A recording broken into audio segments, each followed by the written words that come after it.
We are getting some breaking news in the investigation into the disappearance of Nancy Guthrie. But before anything else, subscribe right now, because in this video, we are answering the one question that has haunted this case. There is one assumption that has shaped almost everything people believe about Nancy Guthrie's disappearance. One person entered her home. One person disabled the camera. One person controlled Nancy. One person removed her. One person vanished into the Arizona night. It is a simple theory, and it may be the least convincing one.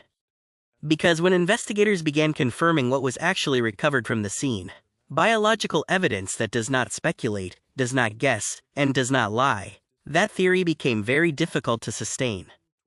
The DNA recovered from Nancy Guthrie's home did not reveal one unidentified male profile. It revealed two separate biological signatures, two separate unknown males, neither matching Nancy, neither matching known family members, neither producing an immediate database hit. Tonight, we go through what that means, the architecture of how this operation may have worked, the route the suspect or suspects may have taken, and the reason this case, no matter how long the silence has lasted, is not built to hold. Because conspiracies do not collapse from evidence alone. They collapse from within. Subscribe right now. Hit the notification bell. Turn on every notification. Because every development in this case gets its own video. And this one has details that have not been covered anywhere else. Let's go. Start with what we know. The biological evidence recovered in connection with Nancy Guthrie's disappearance revealed not one but two unidentified male DNA profiles. Take a moment with that, because in public coverage of this case, the conversation has almost always centered on the figure on the porch, one person, one suspect, one offender. But the DNA does not describe one person. It describes two.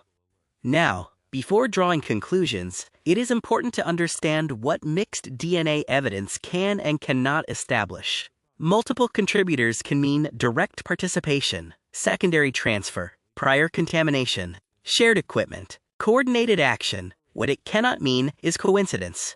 Because when two separate unknown male profiles are connected to evidence surrounding a single abduction, investigators cannot ignore what that combination implies. Coordinated possibility. And coordinated possibility changes everything about how a case is investigated.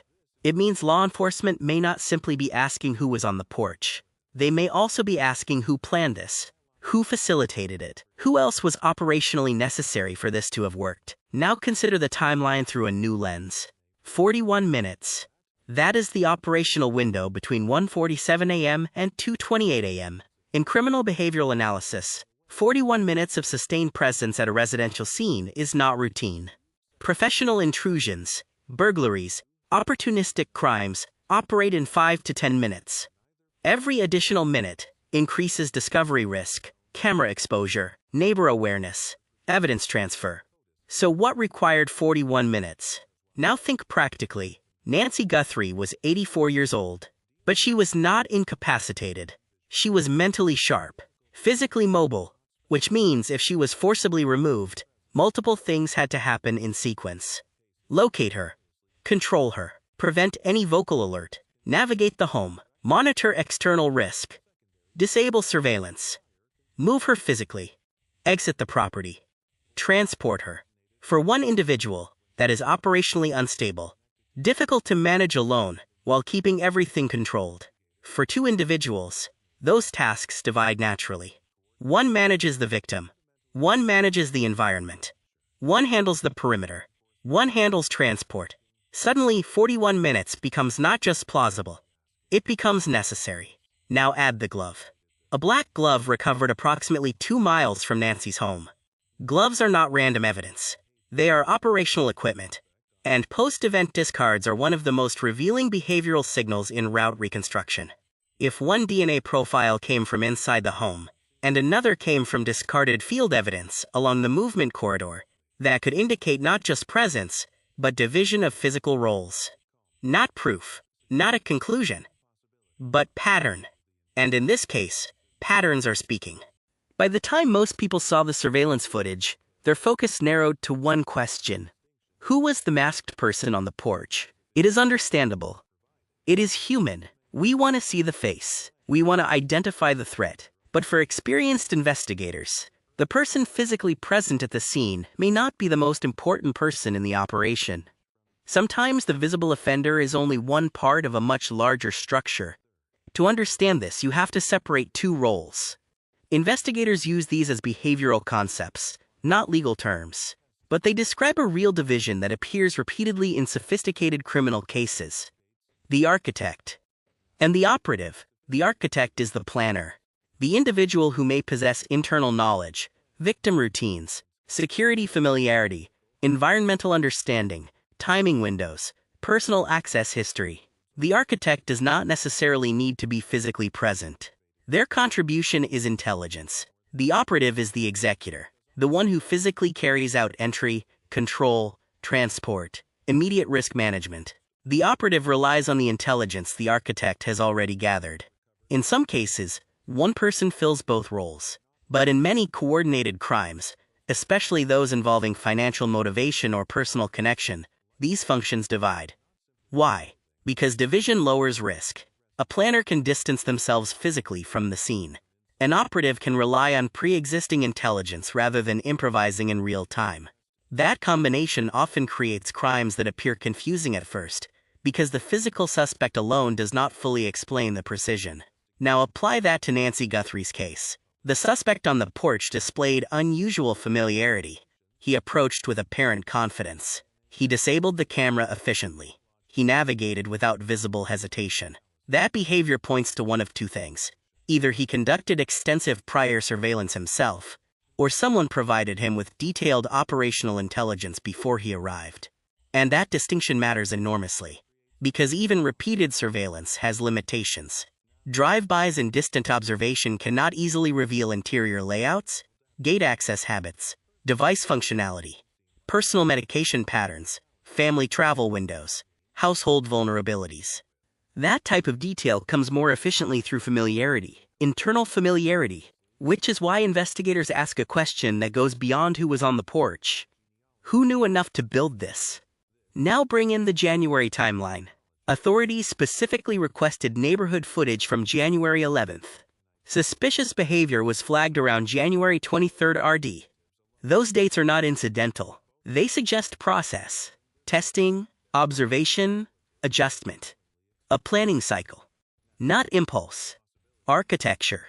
And the January 23rd figure moved in a way investigators described as highly deliberate, consistent with reconnaissance behavior. Testing camera angles. Mapping detection delays. Identifying blind spots. That is not someone inventing a plan on the spot. That is someone refining one. Now, if planning and execution were divided between two individuals, something important follows. One person gathered intelligence. One person acted. Suddenly visibility decreases. Exposure risk disperses. The operation becomes harder to trace through any single point. And that is precisely what makes it more dangerous and more difficult to prosecute. Nancy Guthrie's home was the entry point, the abduction point, the last confirmed place she was known to be. But for investigators, it may only represent the first scene, because in complex disappearance cases, where someone starts is rarely where the answer is found. Movement tells you what happened next. And what happened next is one of the most important unanswered questions in this entire case. Once Nancy left that home, voluntarily or otherwise, the case shifted from a static crime scene into something dynamic. A route.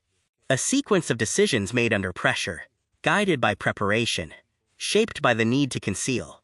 And routes are not invisible. People do not move randomly during organized criminal activity.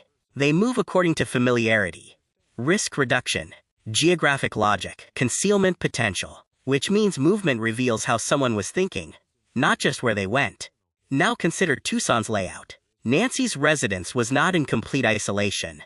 Road access, neighborhood cameras, traffic infrastructure, distance to open terrain, distance to interstate access, potential staging zones and transfer points. When authorities requested surveillance footage from within a 2-mile radius, they were not simply looking for visual suspect sightings. They were almost certainly reconstructing movement corridors. And the glove, recovered approximately 2 miles from her home, fits directly into that reconstruction. Most people interpret discarded evidence as accidental loss. But investigators ask a more precise question. Was this disposal random or route-based? Because if evidence is discarded along a movement corridor, that corridor itself becomes operationally important. The glove may not simply confirm physical presence. It may confirm travel sequence. And sequence changes everything. Now bring in the vehicle. If suspects used a vehicle, which investigators strongly appear to be considering, that vehicle is not just transportation. It becomes a mobile crime environment, a containment space, a forensic transfer zone, a route recorder. Modern vehicle forensics can recover extraordinary detail. GPS history, paired device logs, Bluetooth connections, door activity timestamps, seat occupancy data, navigation searches, cell tower correlations. Even when visible records are deleted, underlying metadata may remain. A vehicle can reveal not just where someone went, but how often, how long, and sometimes, who was likely present. This is why vehicle evidence may ultimately matter as much as DNA in this case. Because homes reveal planning, vehicles reveal execution, and execution is where timelines become prosecutable. Now consider route psychology. Offenders under pressure generally choose one of three strategies: a familiar route, which suggests comfort and local knowledge; a remote route, which suggests concealment as the priority; or a pre-planned transfer route, which suggests broader operational coordination. Each reveals different criminal logic, and criminal logic defines the profile. Tucson's broader environment introduces additional complexity. Urban areas near desert terrain create unusually diverse concealment opportunities. Residential neighborhoods, industrial zones, open land, interstate access. That wider canvas increases investigative burden, but it also increases forensic opportunity. Because every mile of route introduces new exposure points. And exposure points create evidence. Distance does not protect. It documents. If you are still here, you understand exactly why this case is not what it appears in most headlines. This channel goes through every layer of every case we cover. If that is what you came for, subscribe, hit the bell, drop a comment below with what you think about the two-profile theory. I read everyone. Now, fracture. Here is something that rarely gets explained properly about multi-person crimes. They do not usually collapse because investigators find the perfect piece of evidence. They collapse from within because conspiracies are not held together by planning. They are held together by trust. And trust, under sustained federal scrutiny, does not hold forever. Think about what the people involved in this operation, if there are multiple people, are living with right now. They know the case is still active. They know federal agencies are still engaged. They know DNA was recovered. They know genealogical technology exists. They know a reward exceeding $1 million is available, claimable anonymously. And somewhere in that knowledge, a question forms. What if the other person talks first? That question is the fracture point. Because in multi-person operations, the greatest vulnerability is rarely the evidence itself. It is the moment one participant begins to calculate whether silence is still worth more than cooperation. Historically, this is how the most sophisticated conspiracies end. Not through dramatic confrontation, through the quiet erosion of certainty between people who believe they could trust each other. Former friends, ex-partners, peripheral associates. Anyone who was present, aware, or involved, even minimally, now has to evaluate their own exposure against $1 million reward and anonymous protection. And money destabilizes secrets in ways that evidence alone cannot. Now consider the psychological burden. Even highly coordinated offenders consistently underestimate one variable: the mental weight of sustained uncertainty. Waiting, watching every news update, wondering whether the DNA matched, wondering whether a device was recovered, wondering whether someone already talked, wondering whether a distant relative's ancestry database submission just exposed them without their knowledge. That pressure does not diminish over time. It accumulates. And under enough sustained uncertainty, behavior changes. People contact the wrong person. Move evidence at the wrong moment. Search their own case online from a traceable device. Communicate with someone they should not. Change routines in ways that become visible. Each mistake creates opportunity. And opportunity is what long-term investigators are building toward. Now bring in forensic genealogy. If either unidentified DNA profile successfully maps through public genealogy databases, the investigation could pivot dramatically and immediately. Because genealogy does not simply identify one suspect. It exposes relational patterns, family trees, associates, regional connections, and in a case with two unknown profiles, two genealogical pathways may develop simultaneously. Two separate biological lineages, two separate families, two separate sets of relatives, who unknowingly carry the key to this case in their ancestry. Offenders who believe they had avoided direct detection, who never submitted their own DNA, never appeared in a database, never left a traceable record, may be exposed through a cousin who submitted to 23andMe 3 years ago without telling anyone. They cannot control that. And that is what makes genealogy one of the most powerful tools in modern criminal investigation. It reaches backward through biology into places no one thought to protect. Now consider legal silence. Sheriff Chris Nanos and federal authorities have been measured, deliberate, and carefully restrained throughout this case. That frustrates viewers. But experienced legal analysts understand exactly what it signals. The less prosecutors say publicly, the more likely they are protecting prosecutorial integrity. Premature statements contaminate jury pools. They alert suspects. They compromise cooperating witnesses. They reveal forensic pathways and trigger evidence destruction. This means silence may not indicate uncertainty. It may indicate control. And control, in a case this complex, means they believe the evidence is moving towards something that needs to be protected. Return to the two profiles. Neither matched Nancy. Neither matched known family members. Neither produced an immediate CODIS hit. That last detail, the absence of a database match, is often misread as investigative failure. It is not. It means investigators may be dealing with individuals who have never had qualifying DNA collected through prior criminal processing, previously unknown offenders, or people whose identities require genealogy to uncover because their biology has never been formally registered. But registered or not, their biology exists. In their relatives. In their family trees. In databases populated by millions of people who submitted samples not to expose anyone, but out of personal curiosity about their own ancestry. And that is exactly how the Golden State Killer was identified. Not because he was in the system, because a distant relative was. Now multiply that by two unknown profiles. Two separate genealogical trees. Two separate biological trails branching outward through family connections, cousins, siblings, parents, second-degree relatives, until eventually they narrow, each one running independently, each one potentially closing in on a name, at the same time. Now consider what that means for the people responsible. They cannot opt out of genealogy. They cannot delete their relative submissions. They cannot control what biological information already exists in public databases, and what it might eventually map to.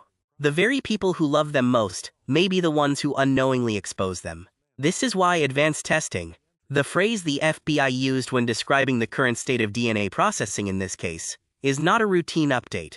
It signals that the sample is being pushed toward a usable profile, that the mixture is being separated, that the noise is being filtered until individual signals remain.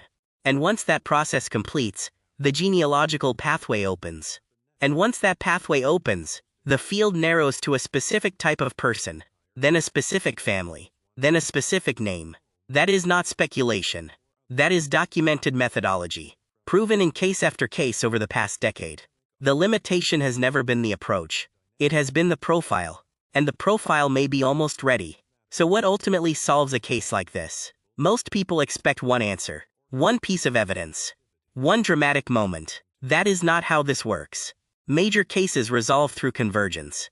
Multiple smaller truths, arriving from different directions: DNA, genealogy, vehicle forensics, digital extraction, route reconstruction, financial tracing, until they overlap at a single point. And that single point becomes undeniable. Right now, the Nancy Guthrie investigation has multiple active streams. DNA processing that may be approaching a usable profile. Genealogical reconstruction that can work independently of any suspect database. Vehicle forensics that can reconstruct movement, presence, and timing from metadata that persists even after visible records are deleted. Digital evidence from devices that communicated even when their owners believed they were silent. route analysis that documents every mile of movement as an exposure point. A reward exceeding $1 million that creates financial pressure on anyone peripheral to the operation. And time. Most people assume time benefits the offender. In modern forensic investigations, it often does the opposite. Laboratories continue processing. Devices continue yielding data. Genealogy continues narrowing. Financial patterns continue emerging. And while the person responsible may initially feel relief from the absence of an immediate arrest, their actual exposure may be quietly increasing every week. No arrest does not always mean safety. Sometimes, it means investigators are building something that cannot be challenged. Now consider the secondary scenes. Sophisticated crimes rarely end at a single location. Initial contact, control site, transport route, holding site, disposal site. The public focuses on scene 1. Investigators must work through all of them, and movement connects them. Every transition between scenes, every mile driven, every door opened, every device activated, adds to the forensic picture. The paradox offenders consistently fail to appreciate. Distance reduces immediate discovery, but multiplies long-term exposure. Every mile intended to conceal creates new vehicle evidence, new cell data, new timestamp records, new geographic overlap. The further someone moves, the more evidence they leave. And investigators follow evidence. Beyond all of this, beyond the DNA profiles, the operational frameworks, the route reconstructions, the fracture theories, there is a person, Nancy Guthrie, 84 years old. A mother, a grandmother, a family anchor, someone whose disappearance shattered routines, destabilized people who loved her, and left an emotional void that no analysis can fully describe. She had dinner with her family on the evening of January 31st Street, and she was gone before morning. Unresolved disappearance creates a uniquely painful form of grief. Uncertainty. Not the grief of loss, which at least has a shape, but the grief of not knowing, which has no edges, no beginning and no end, which follows you into ordinary moments and refuses to leave. Her family has continued to speak about her in the present tense. That matters. Not as a detail, but as a statement of what this investigation ultimately exists to resolve. Not a prosecution, a person. And everything else, the DNA, the routes, the fracture theory, the genealogy, the vehicle forensics, all of it exists in service of one answer. Where is Nancy Guthrie? So where does this case stand right now? 2 unidentified male DNA profiles, recovered from evidence connected to the scene. Neither matching any known individual. Both being pushed through advanced processing and genealogical reconstruction. A behavioral profile that points to divided roles. Planning architecture separated from physical execution. Pre-incident activity across multiple January dates, consistent with operational rehearsal, not spontaneous action. A glove recovered 2 miles from the home, consistent with route-based discard, not accidental loss. Vehicle forensics under active consideration, capable of reconstructing movement, timing, and presence from metadata that persists independently of visible records. A reward structure that creates financial and psychological pressure on anyone connected to this operation. And a fracture dynamic building between people who may have believed their shared silence would hold indefinitely. That is not a stalled case. That is a case under sustained, multi-directional pressure. Now consider the position of the people responsible. At the beginning, they believed the evidence was gone, the camera handled, the plan intact. Over time, that belief becomes harder to maintain, because silence from investigators does not mean inactivity. And the unknown shrinking, even when that shrinking is invisible from the outside, creates a specific kind of pressure that does not dissipate. It accumulates, and pressure that accumulates long enough always finds a way out. Through a mistake, through a conversation, through a device, through a relative who never knew they were carrying the key, through fracture. Even with all of this, the DNA processing, the genealogical reconstruction, the route analysis, the fracture pressure, there is still something investigators rely on that no technology can replace. Information from people. A vehicle seen more than once near that neighborhood. A conversation overheard at the wrong time. A moment in January that felt slightly off. A person who seemed to know more than they should about Nancy's routine. Those details close cases. FBI tip line, 1-800 Call FBI. Online, tips.fbi.gov. Total reward, $1,100,000. Fully anonymous. No name required. No certainty required. You provide the detail. Investigators build the case, because even the smallest piece of information could become the final fracture point. And the final fracture point is all it takes. 2 DNA profiles. An architect and an operative. A route that documents itself. A conspiracy held together by trust that is running out of time. This case is not stalled. It is converging. And when it converges, it will not come from one thing. It will come from everything at once. Subscribe. Hit the bell. Drop a comment below. Because this case keeps moving, and every significant development gets its own video. Nancy Guthrie has been missing since February 1st, 2026. The investigation is moving toward an answer. And the only question now is not if, it is when.